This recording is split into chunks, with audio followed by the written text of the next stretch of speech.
नमस्कार, हमारे खास कार्यक्रम देश देशांतर में आपका स्वागत है। मैं हूं टीना झा। आज देश देशांतर में हम बात करेंगे प्रधानमंत्री किसान सम्मान निधि के बारे में। प्रधानमंत्री नरेंद्र मोदी ने शुक्रवार को पूर्व प्रधानमंत्री अटल बिहारी वाजपेयी की जयंती पर प्रधानमंत्री किसान सम्मान निधि के तहत मिलने वाले वित्तीय लाभ की 7वीं किश्त जारी की। उन्होंने वीडियो कॉन्फ्रेंसिंग के जरिए एक बटन दबाकर 9 करोड़ से अधिक किसान लाभार्थियों के खातों में 18,000 करोड़ रुपए ट्रांसफर किए। जब से ये योजना शुरू हुई है तब से 1,10,000 करोड़ रुपए से ज्यादा किसानों के खाते में पहुंच चुके हैं। किसानों से बातचीत में प्रधानमंत्री नरेंद्र मोदी ने कहा कि सरकार किसान के साथ हर कदम पर खड़ी है। किसान चाहे जिसे अपनी उपज बेचना चाहे, सरकार ने ऐसी व्यवस्था की है कि एक मजबूत कानून किसानों के पक्ष में खड़ा रहे। इन कानूनों का विरोध कर रहे किसानों से प्रधानमंत्री मोदी ने कहा कि सरकार खुले दिमाग के साथ उनके सभी मुद्दों पर चर्चा के लिए तैयार है। विपक्षी पार्टियों पर निशाना साधते हुए प्रधानमंत्री ने कहा कि कुछ राजनीतिक दल जिन्हें देश की जनता ने लोकतांत्रिक तरीके से नकार दिया है, वो आज कुछ किसानों को गुमराह कर रहे हैं। तो आज के कार्यक्रम में हम समझेंगे प्रधानमंत्री के संबोधन की कुछ अहम बातें, जानेंगे कि किसान सम्मान निधि से किसानों को और उनके परिवारों को क्या लाभ मिल रहे हैं और किसानों को आत्मनिर्भर बनाने के लिए क्या कदम उठाए जा रहे हैं। हमारे साथ 3 खास मेहमान जुड़ रहे हैं, उनसे आपका परिचय करा देती हूं। हमारे साथ हैं 3 वरिष्ठ पत्रकार, प्रदीप सिंह जी, जगदीश उपासने जी और रामकृपाल सिंह जी। आप सभी मेहमानों का हमारे कार्यक्रम में स्वागत है। जगदीश उपासने जी, शुरुआत आपसे करते हैं और पहले बातचीत करते हैं प्रधानमंत्री किसान सम्मान निधि के बारे में। जब से ये योजना शुरू हुई है तब से करीब 1,10,000 करोड़ रुपए से ज्यादा किसानों के खाते में पहुंच चुके हैं। छोटे और सीमांत किसानों की अगर बात करें तो उनके और उनके परिवारों को इस योजना से क्या लाभ मिल रहे हैं? देखिए, प्रधानमंत्री ने आज किसानों से भी बात की। अपने कुछ राज्यों के कुछ चुनिंदा किसान उनसे बातचीत करने के लिए भी उपलब्ध थे और उड़ीसा के उस किसान ने जैसे उनको बताया कि किसान सम्मान निधि की रकम उनको मिली है और फिर उन्होंने अपनी फसल उसका एक उससे मदद मिली उनको अपनी कॉस्ट घटाने में। जो कॉस्ट खेती की जो लागत आ रही थी, उस लागत से पैसे बच गए क्योंकि किसान सम्मान निधि की उससे भरपाई हो गई, तो उसकी वजह से वो ज्यादा उत्पादन ले सके और फिर खुले बाजार में जाकर अपना उत्पाद बेच सके। ऐसे अनेक उदाहरण मिलते हैं। देखिए, मूल बात यह है कि ये तो शुरू हुआ था कोविड के समय में, कोविड से ठीक पहले शुरू हुआ था किसान सम्मान निधि का मामला, लेकिन कोविड के महामारी के इस संकट काल में किसान को मदद मिली। उसके अतिरिक्त किसान को कैश की बहुत जरूरत होती है क्योंकि उसके पास जो लागत होती है, अगर उसने कर्ज लिया है किसी बैंक से या लोकल साहूकार से, तो वो कर्ज की रकम अपनी खेती में लगाता है।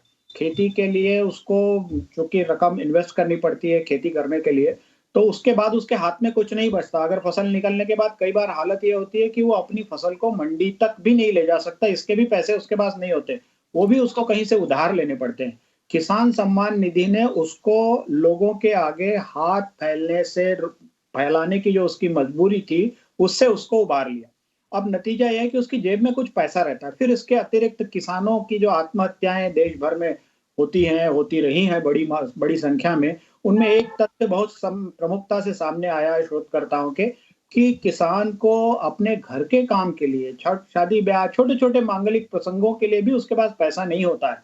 तो इस समय भी वो पैसा किसान सम्मान निधि का वो उसके काम आ रहा है, जिसकी वजह से इन मामलों में भी कमी आई है। रामकृपाल जी, सहमत हैं आप उपासने जी से कि ये जो 6,000 रुपए सालाना मिलते हैं किसानों को, इनसे उनका मान बचता है और ऐसे आड़े वक्त में उनकी मदद होती है? क्योंकि मुझे जहां तक याद है, जब ये स्कीम अनाउंसमेंट हुई थी इसकी बजट के टाइम पे 2019 में, तो काफी आलोचना हुई थी कि 6,000 रुपए महज पूरे साल में जो किसानों को मिलेंगे वो भी किश्तों में, तो ये काफी कम है उनके लिए।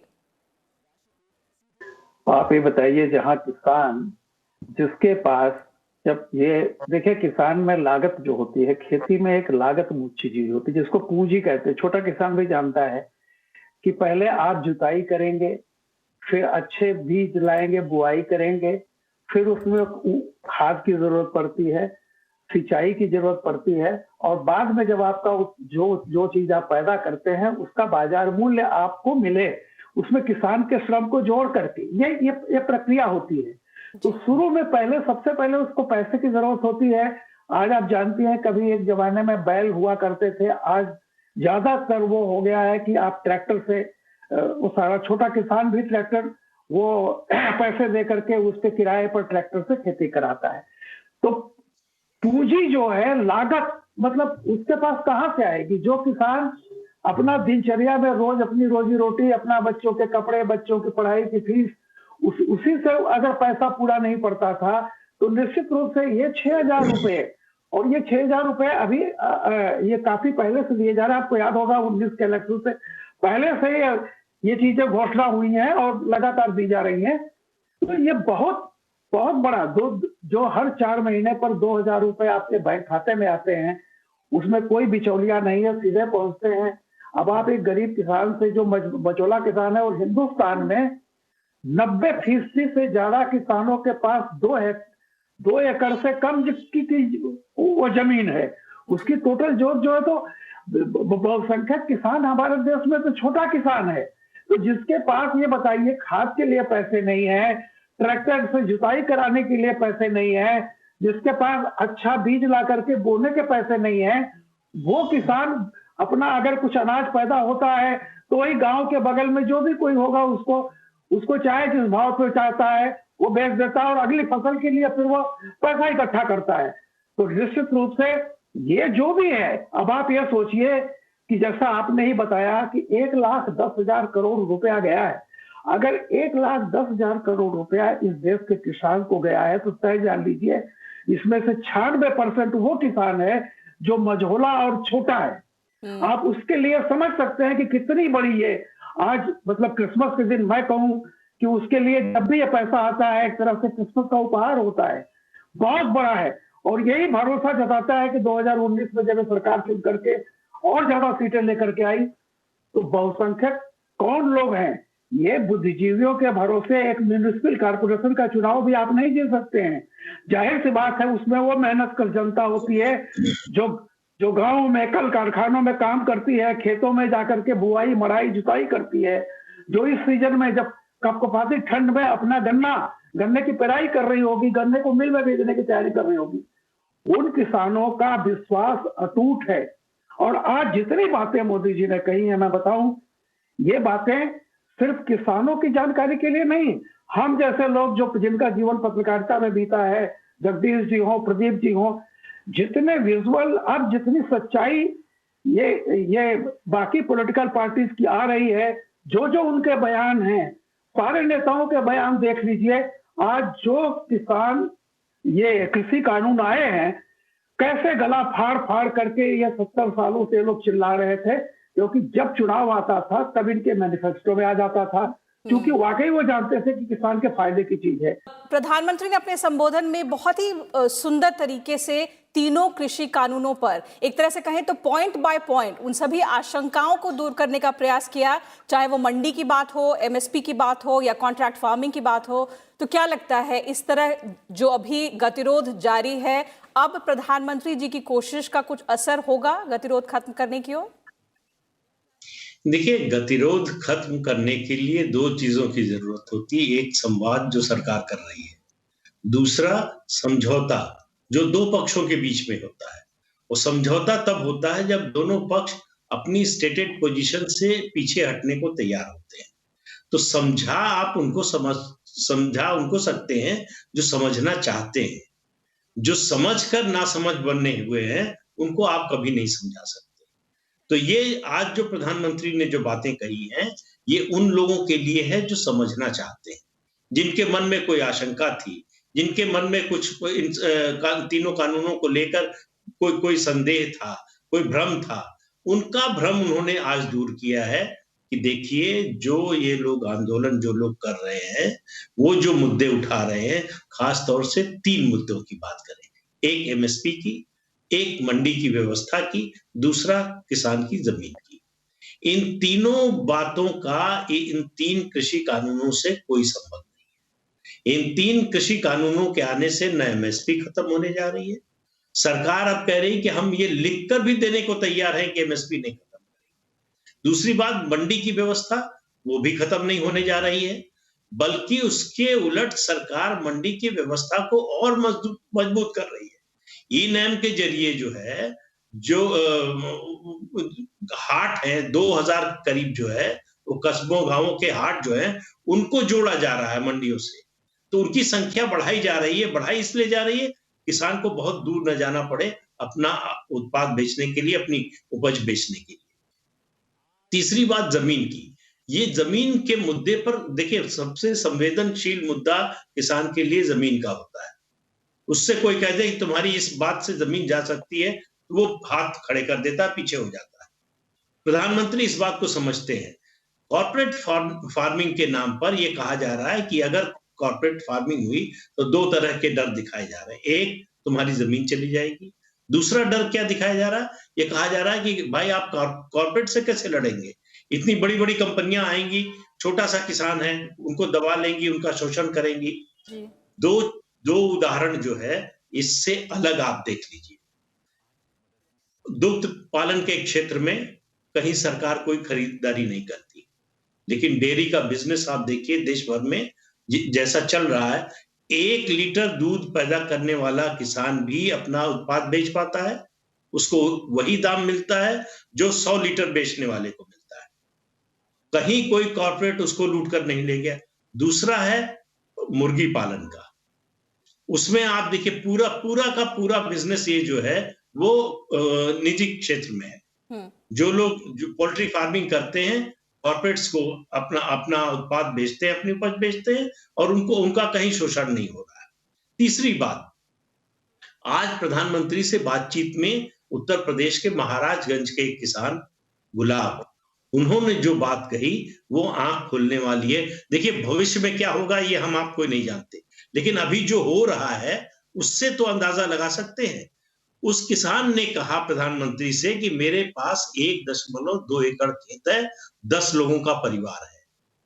तो प्रधानमंत्री ने कहा कि भाई फिर कैसे व्यवस्था करते हैं, क्या करते हैं? तो उन्होंने कहा कि एक एनजीओ की मदद से हमने किसानों का एक संघ बनाया, एक ऑर्गेनाइजेशन बनाया है जिसमें 100 किसान जुड़े, ऐसे ही छोटे किसान। अब उनकी संख्या 300 हो गई है। तो ये 300 किसान जो है अपने को लुटाने तो नहीं आए हैं।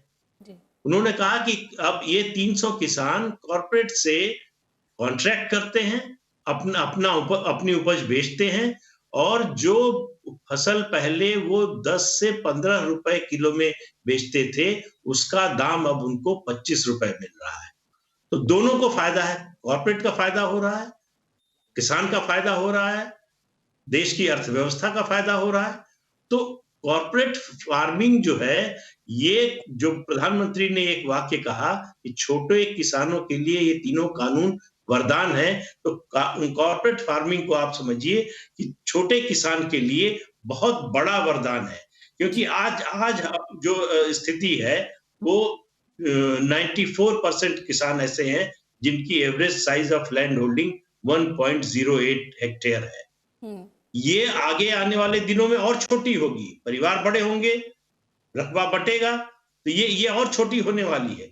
तो उनके लिए सर्वाइवल का एक ही तरीका है कि वो जो सरकार ने घोषणा की इन 3 कानूनों के साथ कि 10,000 एफपीओ बनाए जाएंगे, फार्मर प्रोड्यूस ऑर्गेनाइजेशन, उसमें छोटे किसान जुड़ेंगे, वो फिर कॉर्पोरेट्स के साथ फार्मिंग का अपने कॉन्ट्रैक्ट करेंगे, और ये कॉन्ट्रैक्ट सिर्फ फसल का होगा, इससे जमीन का कोई लेना देना नहीं जी। तो ये प्रधानमंत्री ने जो बातें कही, फिर मैं कह रहा हूं कि उन लोगों के लिए कही जो इस कानून के बारे में समझना चाहते हैं, जिनके मन में कुछ संशय था, कुछ भ्रम था, वो दूर करने के लिए उन्होंने कहा। जब किसानों का आंदोलन शुरू हुआ था तो एमएसपी एक बहुत बड़ा मुद्दा था, इनफैक्ट अभी भी है। अगर देखा जाए तो स्वामीनाथन समिति की सिफारिशों के अनुसार किसानों के लिए सरकार ने एमएसपी के रूप में उत्पादन लागत को 1.5 गुना तय किया है। जिन फसलों के लिए एमएसपी उपलब्ध है उनकी भी संख्या पिछले कई महीनों में बढ़ाई गई है, और अब सरकार तो इस बात के लिए भी तैयार है कि एमएसपी लिखित में दे, जो एक कंसर्न किसानों ने उठाया है। तो फिर अब समस्या कहाँ है? तीन जो चीजें हैं वो प्रदीप जी ने बहुत ही अच्छे से समझाई। कॉन्ट्रैक्ट फार्मिंग को लेकर आशंका थी, एमएसपी की अगर बात करें तो उसको लेकर आशंका थी, मंडियों को लेकर आशंका थी। हर तरह से उनको ये समझाने की कोशिश की जा रही है, लेकिन अभी अगर हम देखें करंट स्टेटस आज की डेट में, तो गतिरोध के मुख्य विषय अब क्या रह गए हैं? देखिए, गतिरोध का मुख्य विषय यही है कि जो लोग किसानों को बरगला कर दिल्ली की सीमाओं पर ले आए हैं, उनका एक ही काम है, वो वही लोग हैं जिनका उल्लेख प्रधानमंत्री ने आज अपने उद्बोधन में किया कि वो लोग हैं जो ग्रामीण स्तर पर हुए चुनाव में, जम्मू कश्मीर में, राजस्थान में और भी दूसरे राज्यों में पंचायतों के चुनाव में जिनको हार का मुंह देखना पड़ा, ये वही लोग हैं, ये वही राजनीतिक दल हैं। वो चुनावी हार का बदला और दूसरों के कंधे पर बंदूक रखकर लेना चाहते हैं। किसानों के कंधे पर भी उन्होंने बंदूक रखी है। 55 साल से अधिक हो गया है एमएसपी दी जा रही है और किसी भी सरकार ने इसको कानूनी जामा क्यों नहीं फैलाया। कल एक अर्थशास्त्रियों का, शिक्षा शास्त्रियों का एक बयान आया है इन नए कानूनों के समर्थन में। उसमें से कुछ शिक्षा शास्त्रियों ने हिसाब लगाया है कि अगर एमएसपी को कानूनी जामा पहना दिया जाए तो देश के कुल बजट का आधा हिस्सा एमएसपी पर जाएगा। तो सोचिए कि किसी का सरकार ने क्यों नहीं बनाया। अच्छा, एमएसपी कोई फिक्स्ड राशि है क्या? एमएसपी कृषि लागत मूल्य आयोग तय करता है हर बार फसल के हिसाब से, उसकी उत्पादन कितना उत्पादन हुआ है, उसकी लागत एवरेज निकालता है, उसका बहुत लंबा चौड़ा गणित है। उसके हिसाब से वो जो एमएसपी रिकमेंड करता है सरकार को उन फसलों के लिए, वही फसल उसी एमएसपी को सरकार मान लेती है। अगर सरकार को उसमें कुछ बढ़ोतरी करनी होती है, जैसे कि मोदी सरकार ने की है, तो वो बढ़ोतरी भी कर देती है। लेकिन सामान्यतः कृषि लागत मूल्य आयोग 24 फसलों की एमएसपी तय करता है। स्वामीनाथन कमेटी ने 1.5 गुना करने को कहा था, मोदी सरकार ने लागू करते ही 1.5 गुना कर दिया एमएसपी। और जो जिन किसानों को बरगला कर दिल्ली की सीमाओं पर लाया गया है, सबसे ज्यादा मंडियां, देश की 40% मंडियां इन्हीं 2 राज्यों में हैं और वो मंडियां ज्यादातर किसानों के पहुंच में है और दोनों राज्यों का 90% किसान उन्हीं मंडियों में एमएसपी पर अपना अनाज यानी गेहूं चावल मुख्यतः बेचता है, क्योंकि एफसीआई वही खरीदता है, मुख्यतः दालें खरीदता है राजस्थान और गुजरात और मध्य प्रदेश से या कुछ महाराष्ट्र से भी, लेकिन यहाँ से गेहूं चावल खरीदता है। एफसीआई के गोदाम भरे पड़े हैं, एफसीआई के गोदामों के बाहर गेहूं चावल खुले में पड़ा हुआ है, रखने की जगह नहीं है। और ये वो अनाज है जो विश्व में, आज मोदी जी ने कहा कि एक वर्ल्ड ब्रांड बनाना है एग्रीकल्चर को। आप ऐसे वर्ल्ड ब्रांड इसको बना नहीं सकते हैं जिसकी लागत इतनी अधिक है कि हम वर्ल्ड बाजार में, विश्व बाजार में हम कंपीट ही नहीं कर सकते। नतीजा क्या होता है? नतीजा ये होता है कि गरीब देशों को जहां अनाज की भुखमरी की समस्या आती, भारत अनाज मुफ्त में देता है। एफसीआई, भारत सरकार, हमने भारत में ही देखा है, पहले जहां अनाज का संकट हुआ, एफसीआई ने कहा गोदाम में अनाज रखा है, उठा के राज्य चाहे तो ले जाएं। राशन प्रणाली को अनाज देने के बाद भी बहुत सा अनाज बचा रहता है।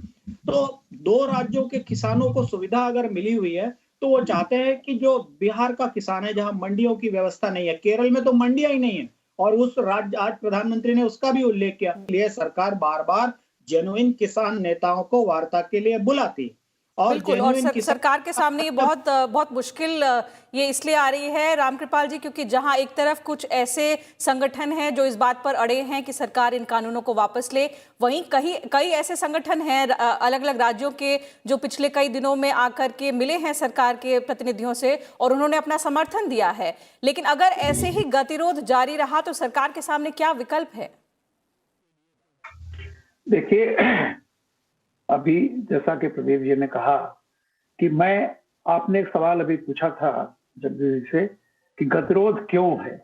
मैं भी एक सवाल अगर पूछूं किसी से भी, और मैं बार बार ये पूछता हूं कि आप भाई बताओ कि इस तीनों कानूनों ने किसान को जो सुविधाएं मिल रही थी उसमें से कौन सी चीज है जो उसने छीन ली है, कौन सी अड़चन पैदा की है, या भविष्य में किस चीज की अड़चन पैदा हो जाएगी।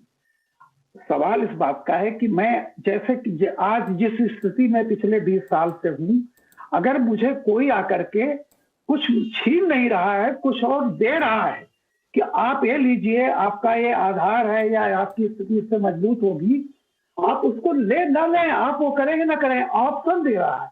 मैं आज मैं खुद ये पूछना चाहता हूं कि भाई जो 3 चीजें कही जा रही हैं कि आपका ये एमएसपी सवाल है कि 70 साल से एमएसपी किसी भी सरकार पर ने एमएसपी पर कोई कानून नहीं बनाया। वो बड़ी हास्यास्पद चीज है। ये बताइए आप कि जो चीज लागत कितनी हुई है और उसका जो उत्पाद हमेशा लागत प्लस उसका श्रम जो है वो जोड़ करके होता है, चाहे जो भी हो, चाहे फैक्ट्री का कोई माल आलसिन से लेकर के एरोप्लेन तक हो, भाई लागत कितनी आई है और इसका जो कीमत होगी वो कितनी हो सकती है। तो ये कैसे कोई आज कह देगा किसी प्रोडक्ट के बारे में, चाहे कुछ भी हो। तो देखिए ये हास्यास्पद चीज है। और किसान ने भी आज तक कभी भी ये डिमांड नहीं की किसी सरकार से कि एमएसपी पर कानून बनाइए। कहाँ हुआ है बताइए मुझे। और अगर कहीं से कोई बात हुई तो क्यों सरकारों ने नहीं बनाया। आज जो सरकारें सबसे ज्यादा जो पार्टियां रही हैं उन्होंने क्यों नहीं बनाया कोई कानून। तो मैं यही कह रहा हूं कि चाहे किसी भी मुद्दे पर आप ये बताइए, देखिए मांग जो होती है ना वो क्वांटिफाई की जाती है। आप ये नहीं कह सकते मुझे आप अच्छे नहीं लगते। अरे भाई क्यों अच्छे नहीं लगते, आप एक कारण को बताएंगे ना। ये बुरा है भाई, चलो मान लिया, बताइए क्या बुरा है। तो मेरा ये कहना है कि अगर आप क्वांटिफाई नहीं कर सकते इसका मतलब ये है कि आपको कहीं से भरा गया है और आपको खुद पता नहीं है कि आप क्या मांग कर रहे हैं। बिल्कुल, और इसका ही जिक्र प्रधानमंत्री जी ने भी किया कि बातचीत तर्कसंगत तथ्यों और मुद्दों पर आधारित होनी चाहिए। प्रदीप सिंह जी, आखिरी कमेंट आपसे लेना चाहूंगी। एक बहुत ही जरूरी बात और अहम बात जो प्रधानमंत्री जी ने कही और उसका जिक्र अभी उपासने जी ने भी किया कि ब्रांड इंडिया के लिए दुनिया के कृषि बाजारों में अब खुद को स्थापित करने का समय आ गया है।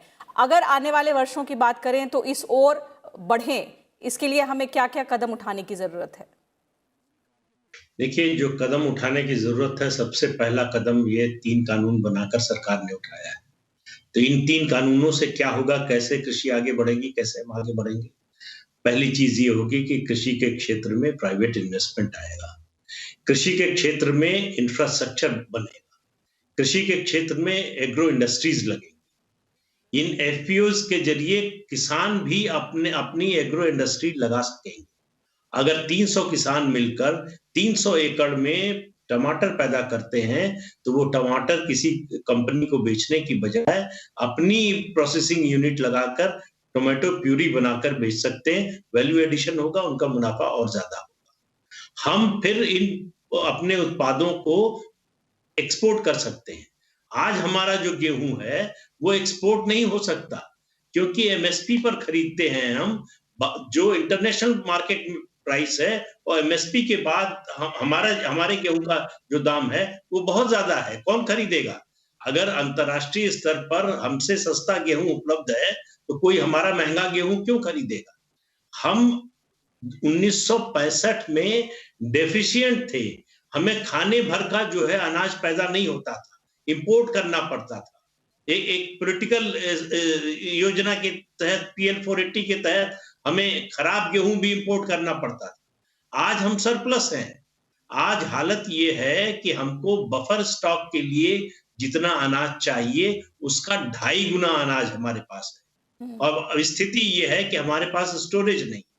अब वो अनाज सड़ रहा है।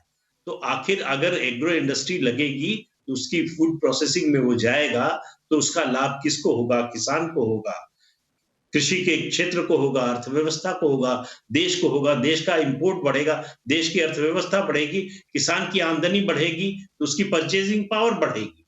तो कुल मिलाकर प्रधानमंत्री की नजर बहुत दूर तक है कि कृषि क्षेत्र जो 70 साल से उसकी उपेक्षा की गई। देखिए, ये ऐसा मुद्दा है जो पॉलिटिकली बड़ा सेंसिटिव है। तो हर सरकार इससे पहले की कोशिश करती रही है इस मुद्दे पर थोड़ा बहुत इधर उधर कर दो, ज्यादा छेड़छाड़ मत करो, ऐसा ना हो कि चुनाव हार जाए। प्रधानमंत्री नरेंद्र मोदी ने चुनाव की हार जीत के मुद्दे को अलग किया और खेती, किसानी, कृषि के क्षेत्र को आगे बढ़ाने का, उसमें आमूल सुधार का उन्होंने एक रोड मैप तैयार किया और ये कानून बनाया है।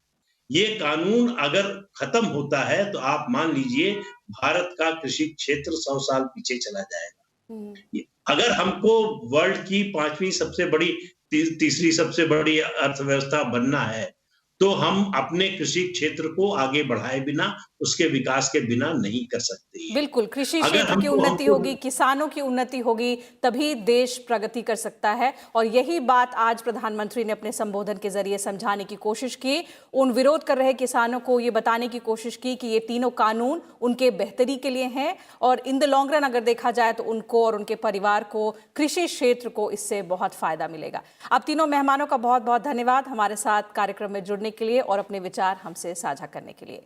तो देश देशांतर में फिलहाल इतना ही। कल फिर मिलेंगे एक नए टॉपिक और एक नए पैनल के साथ। तो आप देखते रहिए राज्यसभा टीवी। नमस्कार।